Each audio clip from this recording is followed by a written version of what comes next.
북한의 무인기가 며칠 전에 내려와가 인제를 통해가 성주까지 가서 사드 기지 사진 등 한 550장 사진을 찍고 돌아가다가 기기 조작 미스인지 연료가 바닥났는지 인제 산에 추락한 걸 민간이 발견해서 군에 신고를 했습니다. 그래서 이번에 이 발견된 북한의 이런 무인기는 여태까지하고는 다르게 한 580km, 600km 정도를 비행했다, 이렇게 지금 나오고 있는데요. 사드 기지를 정찰하기 위해서 날려보낸 이 무인기가 북한의 정찰 총국이 계획한 치밀한 첩보작전이라고 군이 발표했는데요. 북한의 정찰 총국은 북한의 대남 해외 공작 총괄 기구입니다. 사이버 공격 등 테러 업무도 하고 있는데요. 우리 군은 이 비행 경로를 분석해서 사드 기지를 향해서 정남향으로 곧바로 직진해서 내려왔고, 사드 기지 촬영을 마친 다음에 턴해서 도로 이렇게 북상을 했는데, 그래서 일상적인 정찰보다는 전략적 목적을 띤 정찰 총국의 작전이다라고 이렇게 보는데요. 이 북한의 무인기가 이륙한 지난 5월 2일은 이거는 안에 추락한 북한 무인기의 사진 촬영 날짜라든지 이 내비라든지 이런 걸 궤적을 다 분석하니까 이륙을 5월 2일 날 했는데, 4월 26일 날 사드 기지에 레이더나 발사대 2기를 반입한 6일이 지난 시점입니다. 자, 이제 레이더하고 발사대가 다 올라왔으니까 어떻게 전개가 되고 있는지 우리가 파악하자고 이 무인기를 내려보낸 거죠. 그래서 이 무인기는 백령도에서 앞서 발견된 기체보다 성능이 규모 면에서 매우 향상이 되었고, 7개 최소 국가의 부품을 이렇게 다국적으로 해서 조제되었습니다. 엔진은 체코, 비행조종 컴퓨터는 캐나다, GPS 수신기는 스위스, GPS 안테나는 미국, RC 수신기와 카메라는 일본, 배터리는 중국이었고, 날개를 움직이는 서버 모터는 한국 하이텍이라는 회사의 제품이었습니다. 그런데 이번뿐만 아니라 2014년에 있었던 그 무인기, 그때 보면 경기도 파주 백령도 삼척에서 잇따라 무인기들이 이렇게 발견됐는데, 이 무인기에는 삼성 제품도 포함되어 있었습니다. 물론 이번처럼 다양한 국가의 부품도 포함되어 있었는데요. 이번에는 들어있었는지 안 들어있었는지 잘 모르겠지만 어쨌든 발표 내용에는 없습니다. 그래서 다양한 국가의 이런 주요 부품들을 썼는데, 이런 주요 부품의 고유 번호를 다 지워버렸다는 거예요. 이 시리얼 번호라고 이야기하는 게 있으면 어디서 언제 어떻게 구입했는가가 알려질까봐 이것을 지워버렸다는 겁니다. 삼성에서 이 생산한 부품은 시중에서 구입할 수 있는 상용품인데요. 군은 이 문제를 정확하게 밝히지를 않았습니다. 그래서 2014년에도 삼성 등 2개 한국 회사가 관련된 부품이 나왔는데, 이때도 이 문제를 제대로 이렇게 정리하지를 못해서 삼성 제품이 어떻게 해서 북한의 무인기에 장착됐는가 하는 부분을 명확하게 밝히지 못했습니다. 북한은 이번 사건에 대해서요, 한국이 민심을 돌리려고 정치 공작을 했다라는데 먹혀들지 않겠죠. 어쨌든 이것은 중대한 도발이고, 이 문제에 대해서 유엔 사령부에서 이제 정전 협정 위반으로 조사까지 지금 하려고 하고 있는데요. 이 문제를 매우 심각하게 받아들여야 된다고 저는 보고 있습니다. 사진만 찍어간 게 문제가 아니라 북한이 이런 부분들을 계속 기술을 진전시켜 가고 있다는 거예요. 이번에도 보면 엔진이나 연료 기술이 진전이 되어서 항속 거리가 2배 이상 늘어났다는 겁니다. 백령도께는 무게가 900g이었는데 이번에는 400g으로 500g이 줄었고, 카메라 무게가요. 체코제 2기통 50cc 엔진의 연료량이 3kg로 더 늘어났고, 날개 길이가 40cm가 더 커진 2.86으로 만들어 오래 날 수 있도록 했다는 겁니다. 그러면서 이제 외국의 부품들이 다 이렇게 6개국에 있었다라고 이야기를 했고 이랬는데 한국 회사가 이번에도 들어 있었다면 어떻게 들어 있었는가에 대해서 밝혀야 될 부분이 있지 않겠습니까? 자, 북한의 금강군에서 정찰 총국이 주도했다. 전략적인 목적으로 사드를 탐지했다. 이까지는 좋습니다. 자, 그런데 여기에서 이제 과거의 파주, 백령도 등에서 이렇게 나타났을 때 우리가 이 문제에 대해서 중국제를 모방했거나 중국제를 혹시 무인기를 들려오지 않았나 했는데 중국에 확인을 요청했지만 확인되지 않았습니다.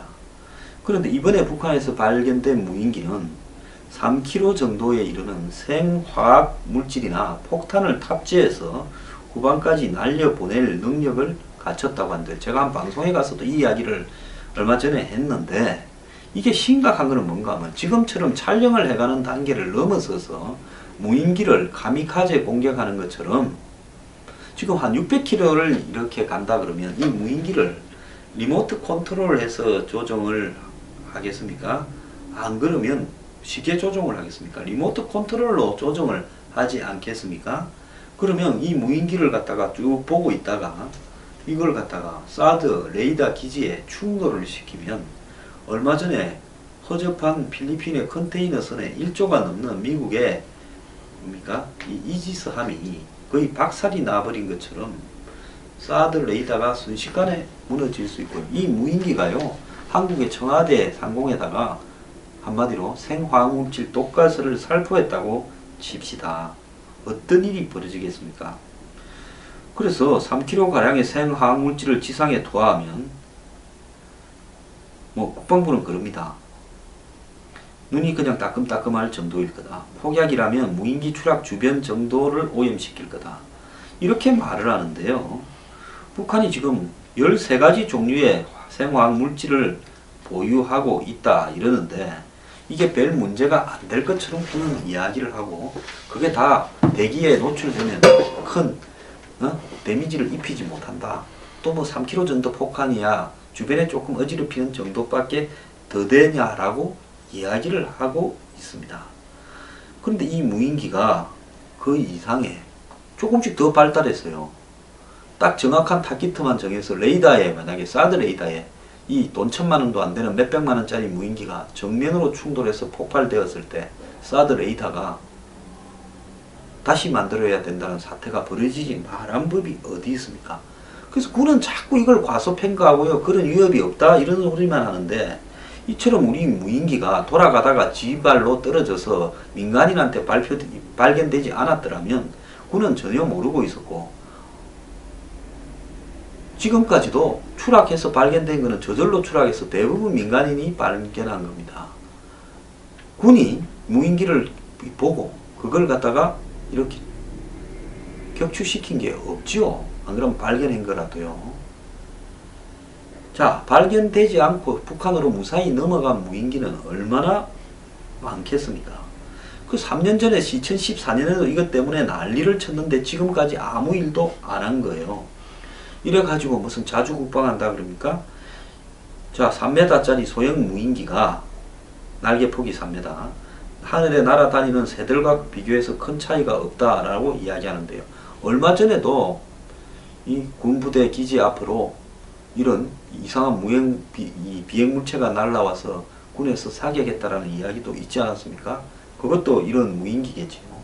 게다가 이런 무인기가 고도를 한 2-3km 정도로 해가지고 날면 육안으로 식별하기가 어려워서 일반 레이더로는 포착하기 어려운 높이라는 겁니다. 그래서 북한의 무인기 기술이 고도화됐다라고 보기보다는 이거는 한국의 레이더 이 방공망이 약하다라는 부분인데요. 군은 소형 무인기 탐지 레이더와 타격 장비를 중요 지역에서 운용 중이라 하지만은 이를 벗어난 지역으로 남아할 경우에는 탐지가 없다라는 겁니다. 불가능하다는 겁니다. 그래서 신형 장비를 추가 도입하겠다고 하고 있는데요. 3년 전에도 똑같은 소리를 했습니다. 자, 핵과 미사일에서만 뒤지는 게 아니라 이제 무인기에서도 뒤지는데 뒤지면서도요. 잘못했다 이야기나 그 많은 국방비 어디 있었냐 이야기하지 않고 대비하겠다 이야기만 하고 있습니다.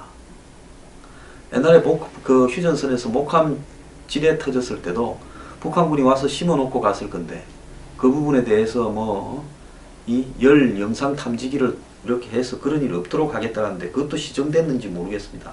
이렇게 형편없음에도 불구하고 한마디로 자주 국방하겠다면서 사드 빼라고 하고 있습니다. 이번에 북한 무인기는 항공 마니아들이 그러니까 RC 이 무인 비행기 있죠. 리모트 컨트롤로 조정하는요.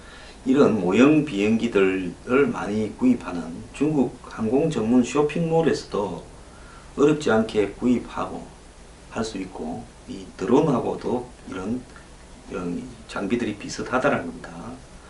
자, 이거 앞으로 이제 어떻게 대응할 건가 하는 문제가 남아 있는데요. 2014년에 좌파들은 무슨 소리를 했는가 하면 그 무인기의 각종 재원들을 저그들이 나름대로 분석해서 당시에 여러가지 무슨 어떤 이 국정원 직원의 어떤 간첩 조작 사건 이런 것들을 갖다가 덮기 위해서 한마디로 이 무인기 사건을 일으켰다라고 이야기를 했습니다. 그래서 종북 좌파들이 굳이 무인기를 가지고 이거 보통 사람들은 별 관심도 안 가지고 넘어가는데 조작을 했다 이런 발표가 의문이 난다라는 것들을 꼭 보면 블로그 같은데 찾아보면 나옵니다. 자, 북한은 지금 고도로 이렇게 개발된 핵과 미사일 전력에서도 우리를 압도하고 있고요. 허접한 싼 가격으로 최소 비용으로 최대 효과를 거두는 경제학적 관점에서 이 무인기를 통해서도 정신없게 만들고 있습니다. 이 무인기에 탄저균이나 살인 가스 같은 거 이번에 김정은이 죽인 가스나 안 그러면 아주 이 폭발력이 좋은 정밀 소형 폭탄을 달아 가지고 딱 사드 레이더만 파괴하겠다고 달라들면 어떻게 할 겁니까? 그 레이더를 건물을 쳐놓고 있습니까? 뭘 어떻게 하고 있습니까? 북한이 그거 본 거 아니겠습니까? 자, 사드 레이더하고 발사대를 하도 한국 언론들이 배치되자마자 드론 찍어서 멀리서 이렇게 찍어가지고 공개를 하니까 북한이 대충 봤을 겁니다. 노면에 저런 식으로 보호장치가 별 거 없이 있다면 우리가 무인기 한 대로 가미가제로 충돌시키면 충분히 폭발 가능하겠다. 우리가 직접 한번 확인해보자 해서 내리보낸 걸로 보이는데요. 얼마 전에 섬주 사드 기지에서 총소리도 들렸다는데 이런 어떤 이 공중에서 날아오는 어떤 부분에 대한 훈련이었던 걸로 그렇게 짐작이 되는데요. 우리가 뭐 하나 제대로 합니까? 정말 국방부 관료들요. 저는 이번에 사드 문제를 보고 이 군인들이 아니다. 그야말로 월급쟁이거나 정치꾼들이 다 돼버렸다 생각합니다. 자, 또 날라오면 민간인이 주워다 갖다 주면 또 무슨 헛소리 할지 모르겠는데요. 무인기에 대한 주요 장비 시설 대책을 빨리 강구하길 바랍니다.